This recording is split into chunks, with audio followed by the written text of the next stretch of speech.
गुरु प्यारी सात संगत जी, राधा स्वामी जी।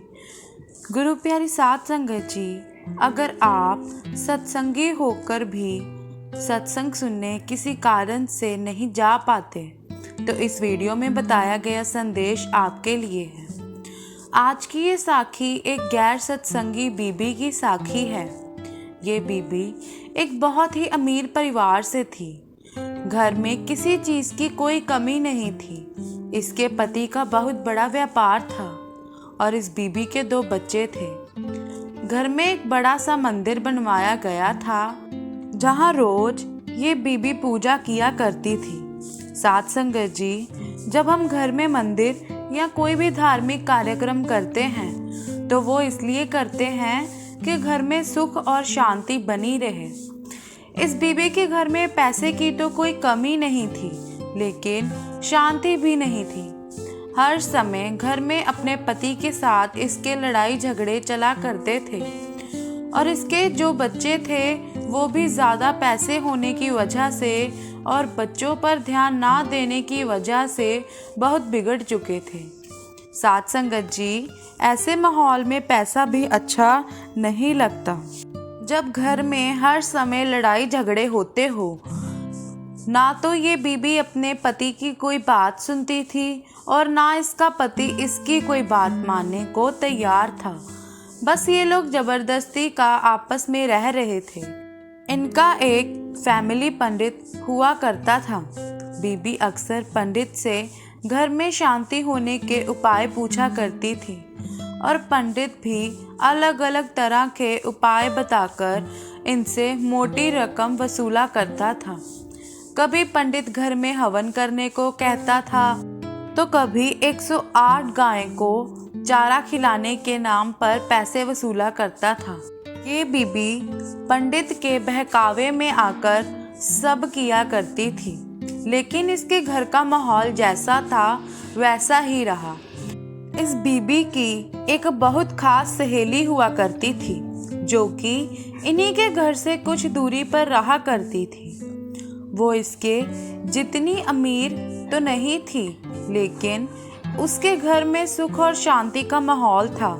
वो परिवार एक सत्संगी था और उन्होंने बाबा जी से नामदान भी ले रखा था। जब भी ये बीबी अपनी उस सहेली से मिलती तो हमेशा उससे बात करती कि तेरे घर में कभी कोई लड़ाई झगड़े नहीं होते और मेरे घर में ऐसा कोई दिन नहीं जाता जब हमारे बीच लड़ाई ना हुई हो। तो उसकी सहेली कहने लगी कि हम अपने गुरु के कहे अनुसार ही जीवन जीते हैं। गुरु दिन को रात कहते हैं और हम भी रात कहते हैं। ये सुनकर इस बीबी को बड़ा आश्चर्य हुआ और वो कहने लगी कि तुम लोग तो अंधभक्त कह रहे हो। तो उसकी सहेली कहने लगी कि जब कोई गुरु धारण करता है तो उसको अपने गुरु पर विश्वास रखना भी बहुत ज़रूरी है और विश्वास को तुम अंधभक्ति का नाम दे रही हो, तो ये तुम्हारी भूल है। फिर कुछ दिन बीते तो बीबी की सहेली ने इस बीबी से पूछा कि मैं इस बार अकेली डेरे जा रही हूँ, वहाँ बाबा जी का भंडारा है, तू भी इस बार मेरे साथ चल। तो ये बीबी कहने लगी कि हम इन सब चीज़ों को नहीं मानते। हमारे तो जो फैमिली पंडित जी हैं हम तो उनका हुक्म मानते हैं। पंडित जी जैसा कहते हैं हम वैसा ही कर देते हैं। तो इसकी सहेली कहने लगी कि पंडित जी ने इतने उपाय बताए लेकिन फिर भी तेरे घर का माहौल नहीं सुधरा। तो ये बीबी पंडित जी की बात को कवर करने के लिए कह देती है कि पंडित जी का कहना है अगर वो सब उपाय ना किए जाते तो तुम्हारा घर टूट जाता। अब कम से कम लड़ाई ही होती है, लेकिन घर तो नहीं टूटा। तो ये सुनकर उसकी सहेली हंस पड़ी और कहने लगी कि तू तो मुझे अंधभक्त कह रही थी, लेकिन असल में तो तू अंधभक्त है। फिर इसकी सहेली ने दोबारा अपने साथ डेरे चलने की बात की और कहा कि तू घूमने फिरने के हिसाब से मेरे साथ डेरे चल पड़।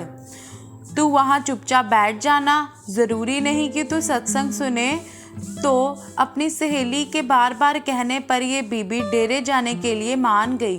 और जब ये दोनों डेरे पहुंची तो डेरे को देखकर ये बीबी बहुत प्रभावित हुई, क्योंकि अभी तक ये सिर्फ बड़े बड़े मंदिरों में गई थी, लेकिन डेरे की हर चीज़ सुनियोजित तरीके से देखकर इस बीबी को बहुत अच्छा लगा। उस दिन बाबा जी ने शाम 4 बजे सवाल जवाब कार्यक्रम करना था और ये दोनों सुबह 10 बजे डेरे पहुंच गई थी।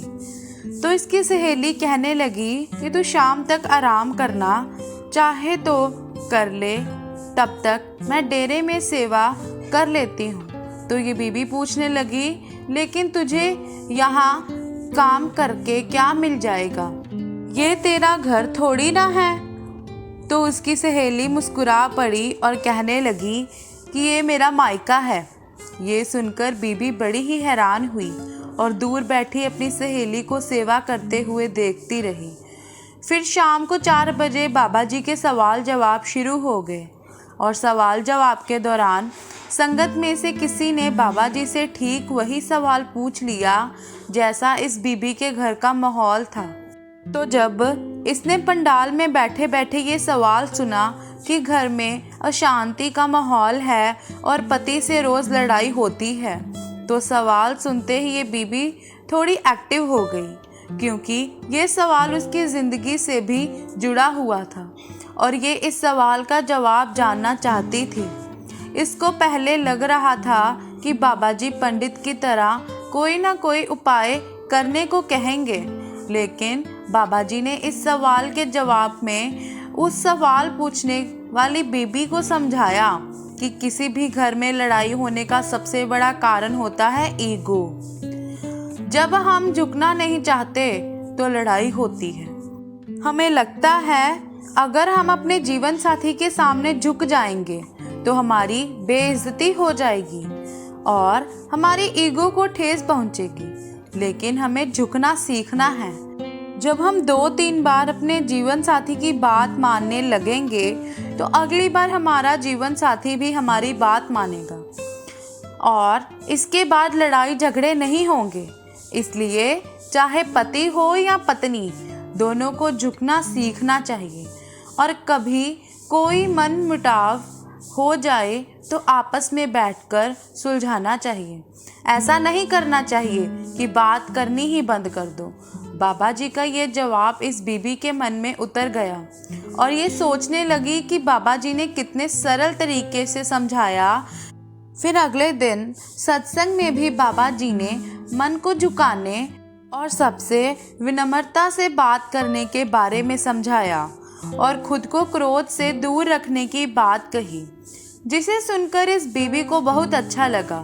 सत्संग सुनकर जब ये बीबी वापस घर जा रही थी तो पूरा रास्ता यही सोचती रही कि हमारी लड़ाई का कारण आखिर क्या है। यही ही तो है कि मैं उनकी नहीं सुनती और वो मेरी नहीं सुनते।